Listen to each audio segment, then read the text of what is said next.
I finally did it.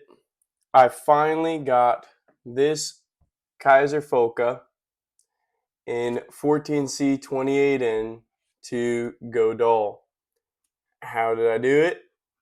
I forgot it was sitting on my lap and I got out of the truck and accidentally tossed it right onto the gravel road. So we finally have some nicks in the blade.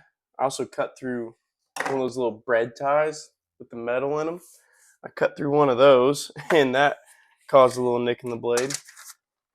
For those of you who don't know, 14C28N is a Sandvik steel, stainless, and it's pretty tough. It's a really high quality budget steel that takes a really good edge.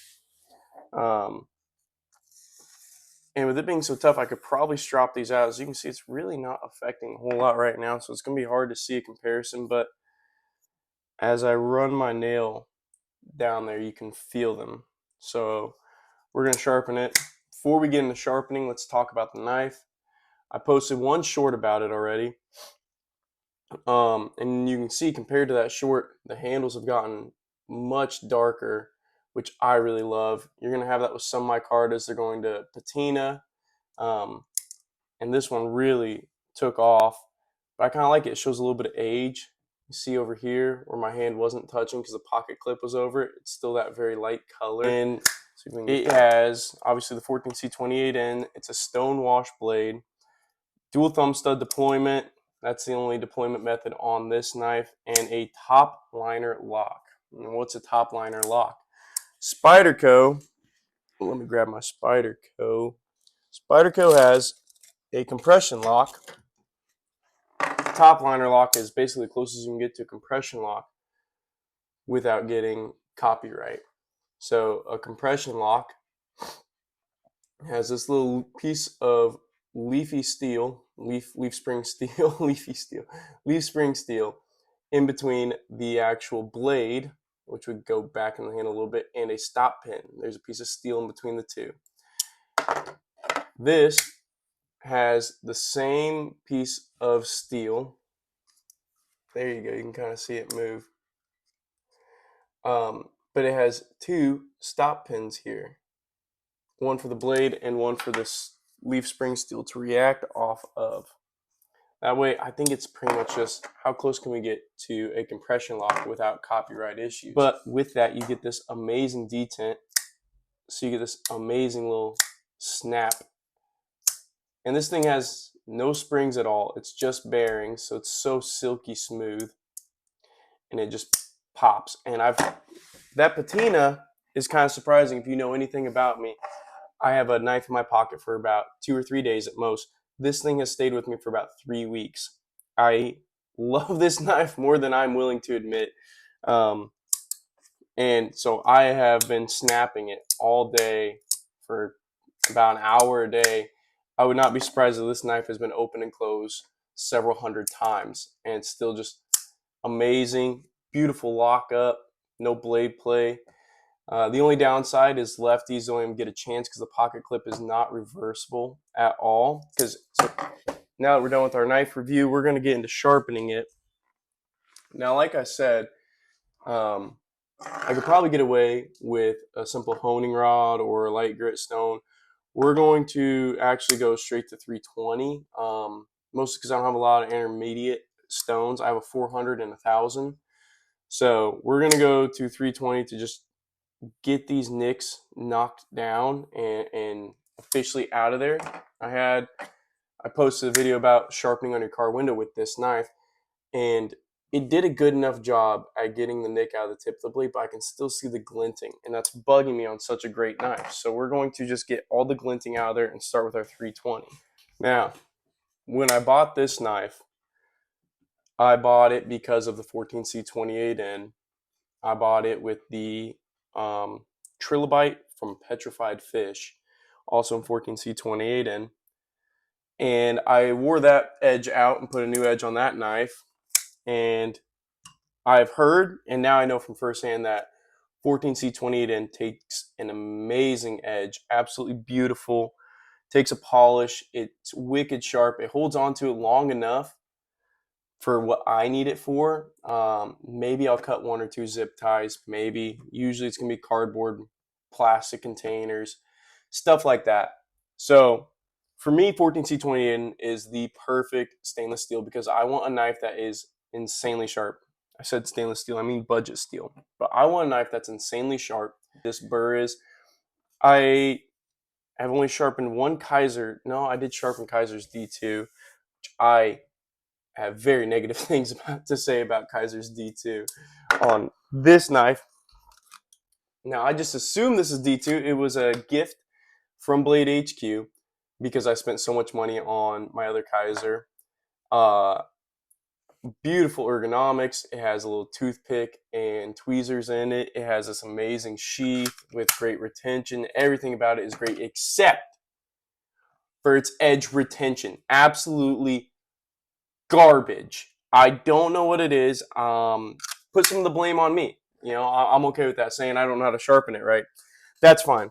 But it is absolutely infuriating because I want to love the knife so badly, but I can't. So we're going to actually change our light over to something brighter to get a really good look at this. So to start out, like I said, this is our 320 grit, or no, it's a 300 grit, ultra sharp diamond stone. There are 2 different kinds of diamond stones. This is a chunk of steel, aluminum, something, and then they take diamonds and they put a nickel plating over it to retain the diamonds in there. Pros and cons. Pros, it's a lot more aggressive. It'll cut through the material faster. Con is that when the diamonds wear out, they're gone. If you knock them off, they're gone. If you break the plating, I've seen that on some cheaper ones, the plating will flake away, diamonds are gone, and they can rust. Now there's resin bonded diamond stones, and with resin bonded diamond stones, as you wear it down, more diamonds are shown, and that's just diamond. And there's a lot of ways to do this. I really like freehand sharpening. I do have one fixed angled sharpener from WorkSharp. Highly recommend it. It is probably not the best bang for your buck, but it is easy. They have them at Menards, $71, and I can teach a blind monkey how to use it in a month. So if you just want a sharp knife, you don't want to fuss with all this other stuff, it's done. One tool, you're done. Actually, one thing I did want to bring up now, and we'll see if I can figure out how to add the clip, is I work on a solar field, and with that we have these thick rubber gloves and then a leather protector over our rubber gloves. So you don't have a lot of dexterity. And I have a clip of me opening and closing this knife with the gloves on, which is super handy that I can access the knife while wearing super thick gloves. So as we go on one side, the steel is going to roll over to the other edge. And you can feel it as you go drag your thumb perpendicular to the edge. When you sharpen a knife, most important thing is keeping this angle the same. Keep that the same. Second most important thing, keeping this angle the same. And then deburring. If you can do those 3 steps, you will have hair popping edges every time. So I can feel it at the tip here, but I can't feel the burr back here. So we're going to keep going. And you want to try and maintain the same thickness of edge all the way down. I've messed up more knives than you've ever tried to sharpen, so don't beat yourself up. Try again. Get you a $2 knife at a gas station or a yard sale, and just saw away at a cinder block and try again until you finally find an edge you like, and then carry that for a day or two until it goes dull. It's all about practice if you're doing the freehand sharpening. Now, if you're like, I just want a sharp knife, I don't want to fuss around, I don't want any of this bogus stuff, don't freehand. Freehand's not for you. You're not the audience for freehand. Don't worry about it. It's not for everybody. Why do I freehand sharpen? I love the practice of the skill. It's not like golfing. If you ever tried golfing, you suck at it for 3 years. It's miserable, but it's fun. And that's how freehand sharpening was for me. Once you start getting a skill to it too, you feel like you're 10 feet tall. And generally speaking, I can take any stone. I actually have my resin bonded diamond stones are for a fixed angle sharpener that I don't have because I can take the stone, put it in here, and use it. So you can take a lot of things and get an angle sharp or an edge sharp, and you know more, you will understand more about sharpening, and it'll make you a better sharpener. And it's just easier and cheaper to get into freehand than anything else. Like I said, a really high quality fixed angle sharpener was $70. So now the one I have in the mail is a Timu one that came with stones. We're gonna talk about that. But I already have stones here, so that's why I didn't really care. As long as the thing can hold my blade and hold my stones, it doesn't really matter. This side of the edge I've always struggled with the most. And the trick I found is I don't raise my elbow. I don't do anything else. I don't move anything. I tilt at the waist. My whole upper body stays the same.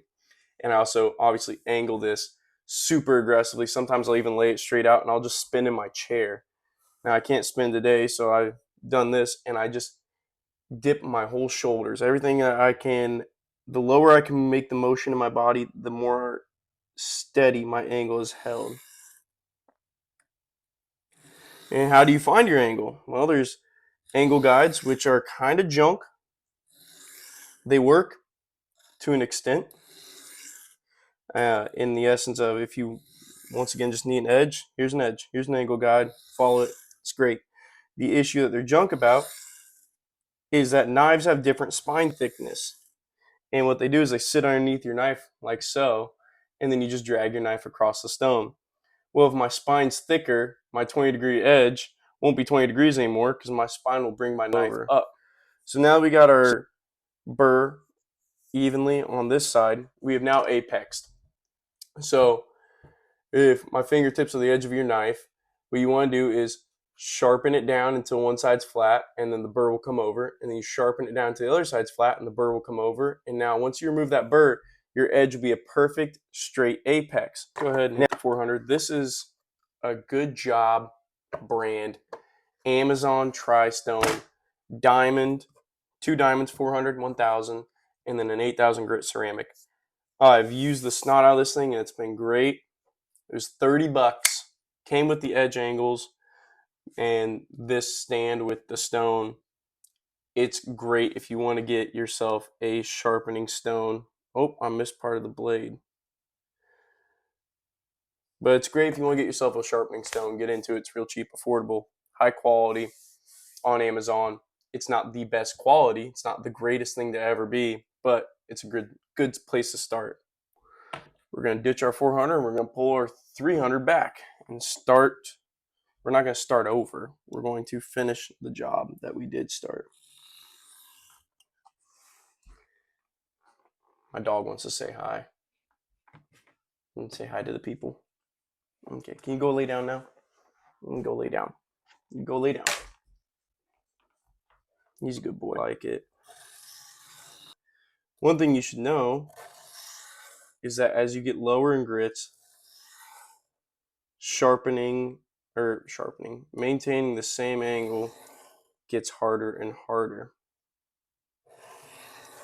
Because as I draw across this super aggressive stone, the grit, the diamonds in it, help to lift the stone up, lift the knife up as I'm pushing against them. They kind of pull the knife up, make it harder for me to drop my edge angle down. We got our burr back to the other side.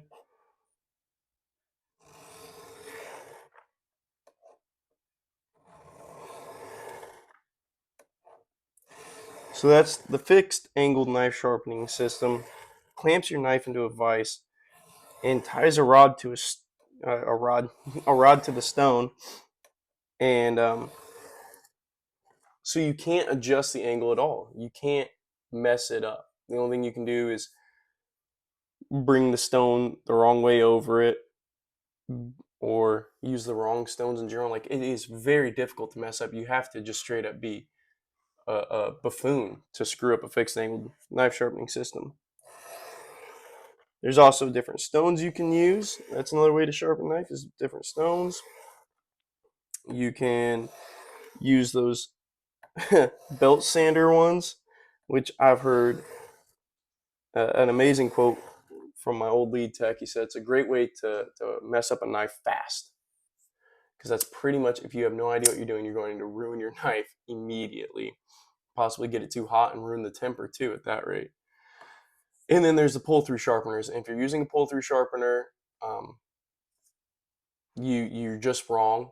This isn't the channel for you, because you clearly don't care about knives. You don't care about quality, and that's not what we're going for here.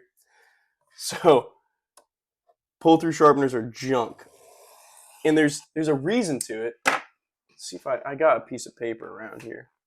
You know, obviously that's your edge. Here's your handle. If this is your knife, you want the scratch pattern to go perpendicular to your edge, or you can go at an angle. So as you can see, perpendicular, or you can go at an angle.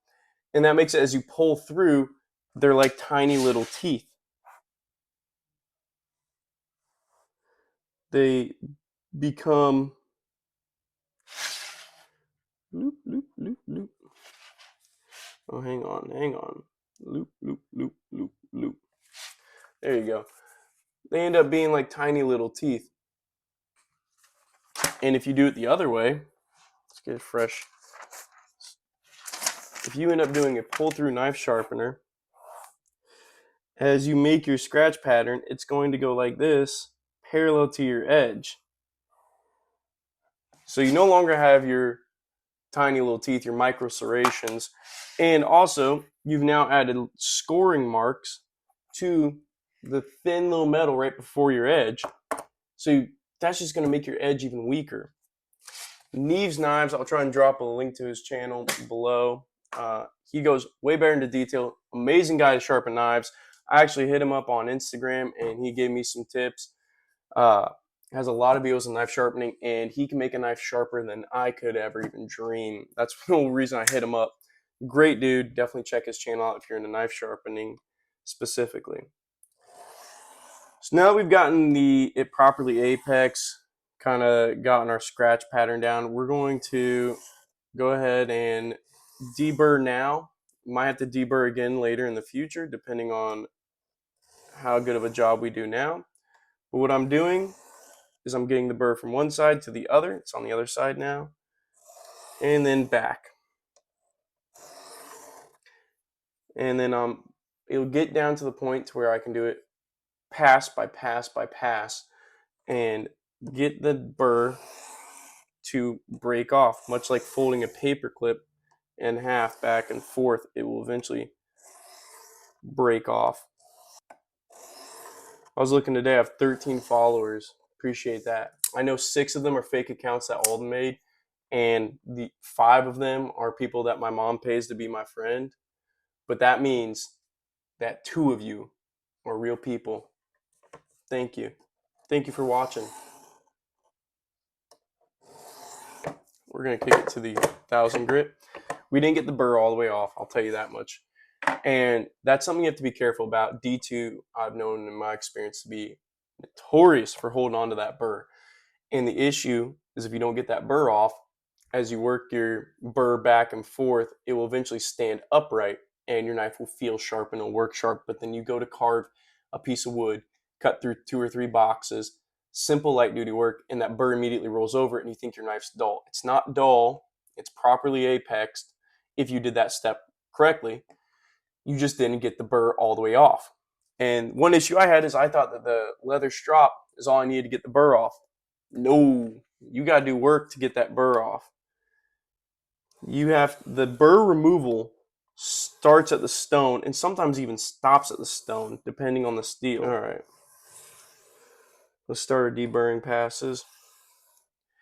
Here's a tip for you when you're learning how to sharpen a knife. Don't progress all the way past 1,000. If your knife cannot cut paper after 1,000 grit, do not waste your time going any higher. You're not going to make it any better. You already messed up. You might have to go back down to the 400 or whatever stone you had before the 1,000. How many stones do you need to have a sharp knife? Really, you only need 3, 2 or 3, depending on what your goal is. I mean, if you just want an everyday carry knife, a 300, 200, 400, the lower the grit, the better, because you're just, the first stone is to just lob steel off, just get it out of there.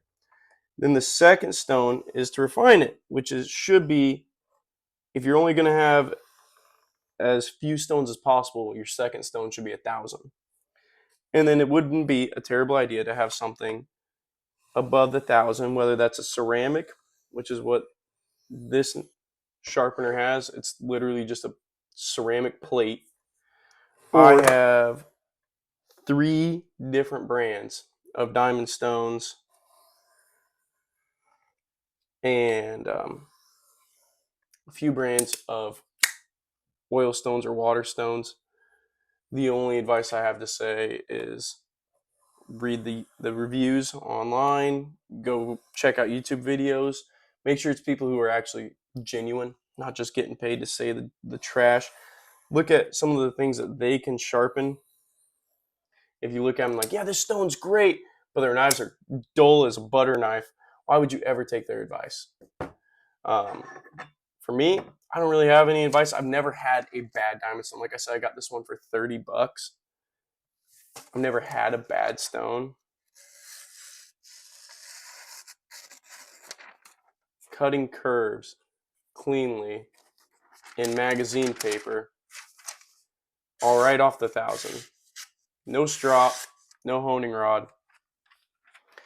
If your knife can't do that, you need to go back a few grits.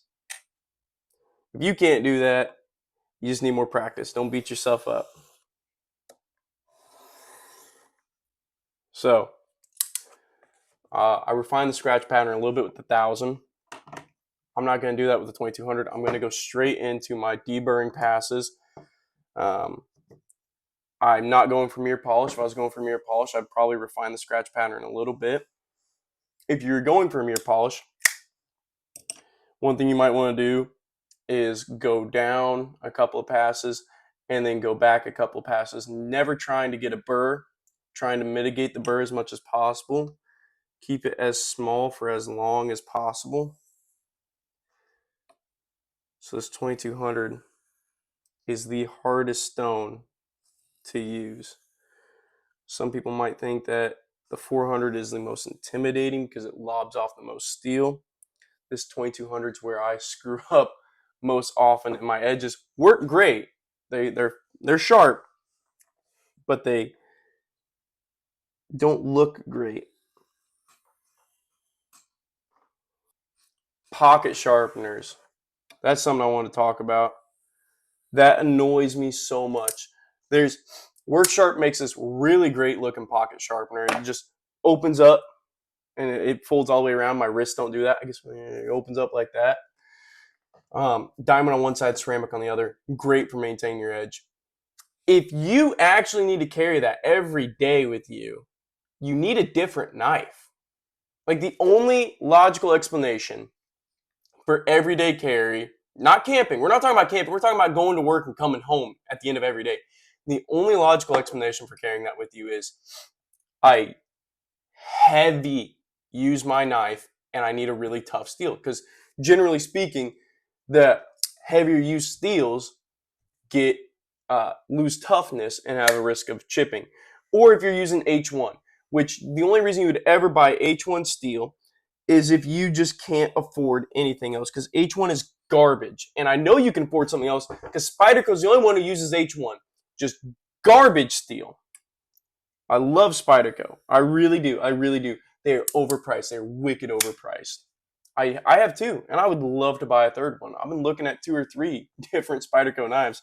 In fact, I have a whole album on my Blade HQ profile that's just labeled Spyderco. I do love them, but they are overpriced. Who I will not buy because they're so insanely overpriced is Benchmade. And I have one Benchmade. There's about three Benchmades I would love to buy, but you just can't. You can't. They think that they're making platinum plated gold. It's insane. And then you have guys who are like, yeah, I got my Benchmade knife that I take hunting and camping all the time. Brother, you are messing with your kids' retirement plan right there. Like, you just took their whole college fund so that way you could whittle a stick by a fire and never even use it. Benchmade does make one of the most popular everyday carry knives, the Bug Out, which is all right. Like, this is a third the price. This was $64, by the way. I didn't mention that. This was $64. Absolutely worth every penny. And it works great. Like, why would you need a Bug Out? Bug Outs come in better steels. Yes. Yes, they do. But there's no real need for any of that. And especially when your handle can't handle it. And then Benchmade invented the crossbar lock. So they love it and they use it on every knife. Yeah, I get it, you invented it, but the patent's up. Everybody has one. Like, I'm pretty sure this comes in a crossbar lock as well. So put something else on your knives. If Benchmade only has three options: butterfly, fixed blade, or the crossbar. Anyways, that's where we're at with the 2200. I bought a leather belt, not like a around your waist belt, like a leather strip, and I put stropping compound on all of these. I can't say I recommend doing that. Maybe glue the piece of leather down to a block of wood would make it better. But I got this for a little bit more. This is like the cheapest one I can find on Amazon. Works so much better. And I find myself reaching for this more than I reach for any of the others. I believe this 5 micron might have been, I think all of these are sold for machinists to use on their lathes to polish parts. I don't know the difference between good quality and low quality stropping compound because I don't have good quality stuff because it's insanely expensive. Now, as you can see, I can get a pretty good edge, so low quality works depending on what you're going for. Unfortunately, my microphone died, so you kind of missed some of the stropping. All we did is we didn't do the 5. We finished up on the 2 micron strop, and then we went to the 1 micron, which I could probably redo. Maybe I can do a little bit better. You guys missed me messing up the paper towel cut then. This is the 0.1 micron, 1/10. This is the smallest that I have or have ever heard of. This is really not necessary. If you wanted to get 2 stropping compounds, get you a 5 and a 1, or a 6 and a 1, somewhere around there, and you're set. That's all you really need. I do recommend the diamonds. But there are levels to this sharpness of a knife. You have the computer paper, which is insanely easy. You have the magazine paper, which is a little bit harder. You have shaving sharp, which, oh yeah, baby. It's hard to see, but you're just going to have to trust me that it is shaving hair, because why would I lie to the 3 of you that don't get paid by my mom to be my friend? Because I love you guys more than my friends, so I'd never lie to you. And then after shaving sharp, you have the paper towel cut test. And this is, let's see if I fixed it now. This is what you guys missed. It's still skipping a little bit. That's still really great for what I need it to be. I don't know why it's skipping. I think a little bit cheap paper towel, a little bit the knife sharpener. We'll blame it on somebody else, right? Not my problem.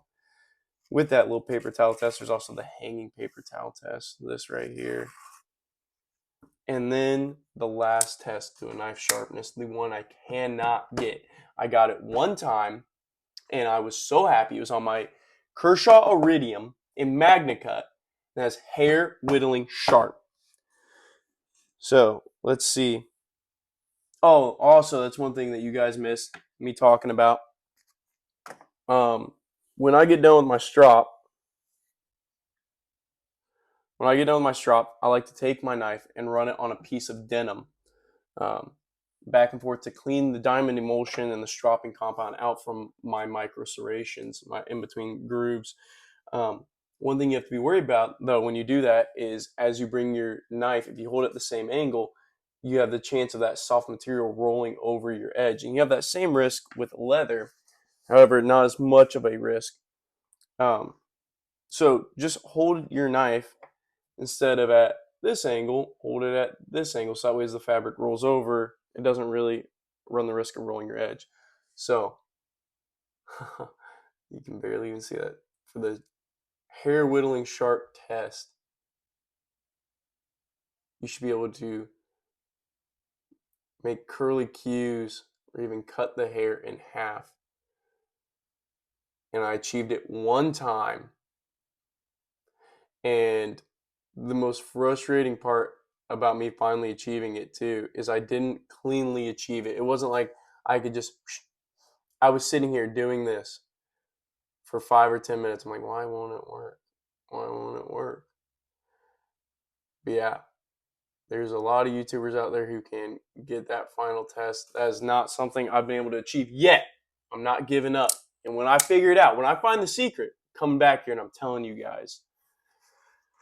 But there are some YouTubers out there who can do hair whittling sharp. And so go check out their stuff. Go see if you can beat me to it. And if you can, I told you I would tell you the secrets. You have to return the favor. Come on. Like, don't leave me out here. I've been trying for a year to do this. Before hair whittling sharp, it was good enough that something was shaving sharp, which is now kind of my minimum. If it's shaving sharp, it's good enough to be in my pocket. I don't know. I need a crazy sharp knife. I don't accept those little half empty, oh, it's just good enough to cut open a box. That's all you need. Yeah, you don't know. You don't know. What happens if you're going on a date and your unibrow's hanging out and you're like, oh, let me pop this out real quick. No more unibrow. Like, what if? What if? I can do far more with a sharp knife than you can do with a dull knife. Oh, well, you're going to baby that edge. No, I'm not. I just showed you how to sharpen a knife. So easy. Get out there, sharpen your knives. Thanks for watching, guys. Please subscribe and drop a like, drop a comment. Mostly, if you guys have any questions, I'd love to hear. I'd love to have some more material to talk about. What are you guys interested in talking about? What kind of knives? I have 130 knives. All right, I have a few videos loaded up in the chamber, ready to go. But what do you want to talk about? Lastly, stay tuned. Subscribe, like I said, get your notifications on. I got a little special video coming in. It's a box. It's more knives. And they're getting delivered Saturday. So we're going to do a little unboxing. I've been excited to do that. I've always wanted to do an unboxing for as long as I've been ordering knives online. And that was like the main thing that got me into YouTube. I was like, if nobody watches it, just being able to talk about these knives and give my review right out the box would be so much fun. So I'm excited about it. We got some treats in there. But yeah, stay tuned for next week. We're going to get that video out. Thanks for watching once again, guys. Really appreciate it. Take it easy and have a great week.